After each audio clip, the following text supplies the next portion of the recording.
नमस्कार, मैं हूं राकेश कुमार। आप देख रहे हैं मत अभिमत। मित्रों, बीपीएससी की 70वीं प्रारंभिक परीक्षा को लेकर जो आंदोलन चल रहा है, जो बवाल चल रहा है और जो कोर्ट में मामला चल रहा है, इन सारे चीज़ों पर आज बहुत बड़ी खबर है।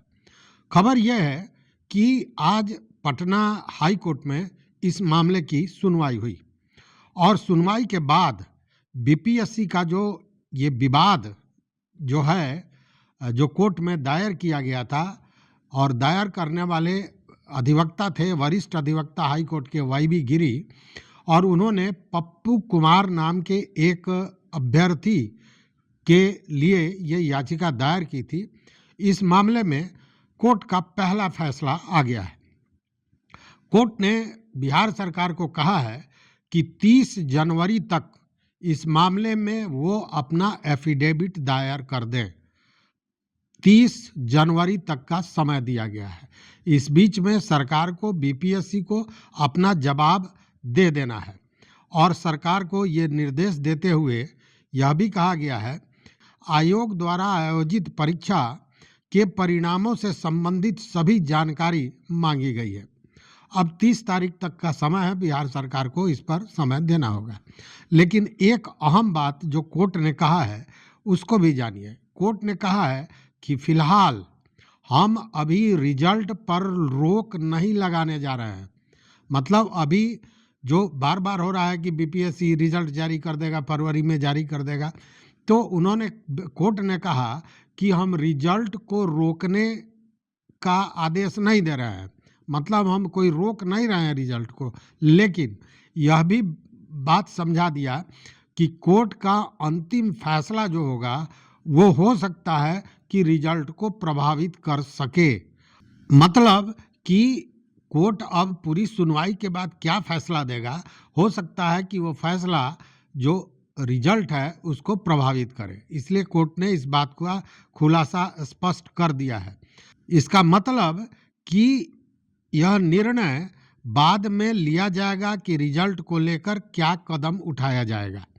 ये मतलब अगली सुनवाई होगी या फिर जो अंतिम फैसला होगा उसमें कोर्ट ये बताएगा कि रिजल्ट के बारे में क्या विचार आया है, क्या न्याय के तहत क्या मामला आया है। उस तो स्वाभाविक है कि अगर विपरीत मामला जाता है तो प्रभावित हो सकता है। इसलिए कोर्ट ने इसको पूरी तरह स्पष्ट कर दिया है।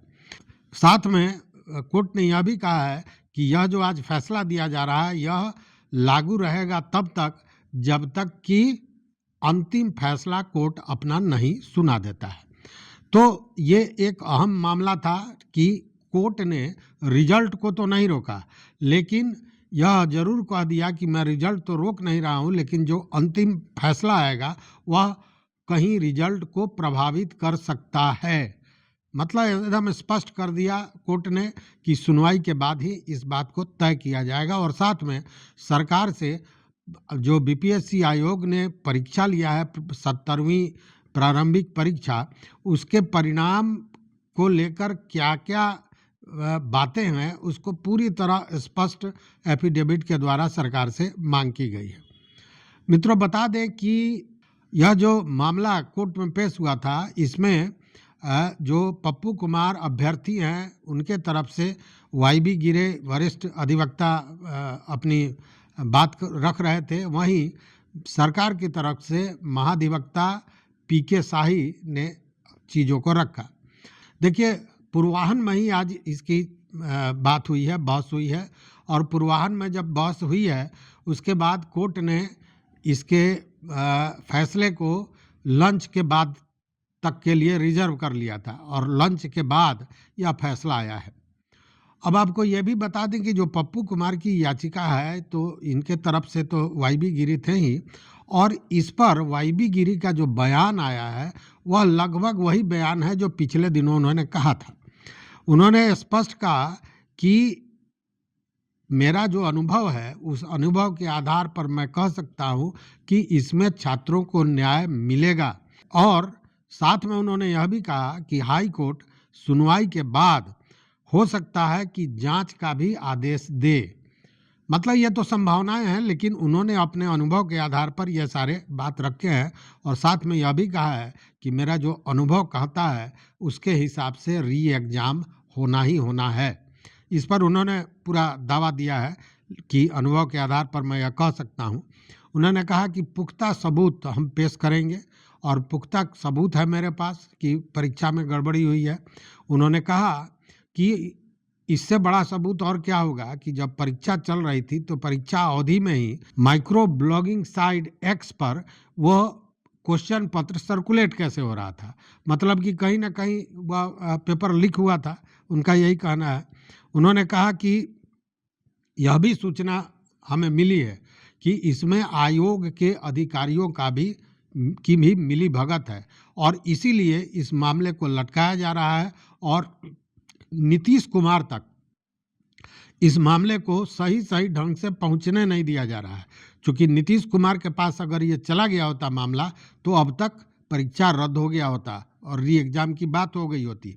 और इन सारे मुद्दों को कहने के बाद जो वाई.बी. गिरी ने कहा वो बड़ा सटीक महसूस होता है कि जहां आयोग जांच कर रहा है और आयोग पर ही अधिकारियों पर मिली भगत का आरोप है, तो जो आरोपी है वो जांच कैसे कर सकता है।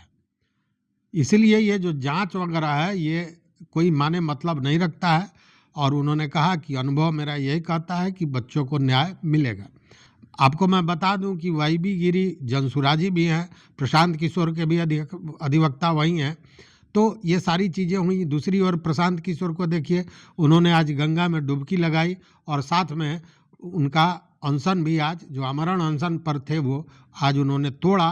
साथ में जो बिहार सत्याग्रह आश्रम जो बन रहा है उनका, उन्होंने कहा कि अब यहीं पे सत्याग्रह जारी रहेगा और यहाँ से हम उन सारे लोगों को जो व्यवस्था के खिलाफ हैं या व्यवस्था से दुखी हैं, उनकी कोई मांगे हैं, उन सारे लोगों को यहीं से सत्याग्रह के माध्यम से हम लोग न्याय दिलाएंगे। इसको लेकर उन्होंने यह भी कहा कि 1 लाख छात्रों को हम तैयार करेंगे जो गांव-गांव घर-घर जाकर लोगों को बताएगा कि क्या होना चाहिए। राजनीतिक परिवर्तन तभी संभव है जब सामाजिक परिवर्तन हो, लोगों में सकारात्मक सोच आवे, अपनी बात आवे।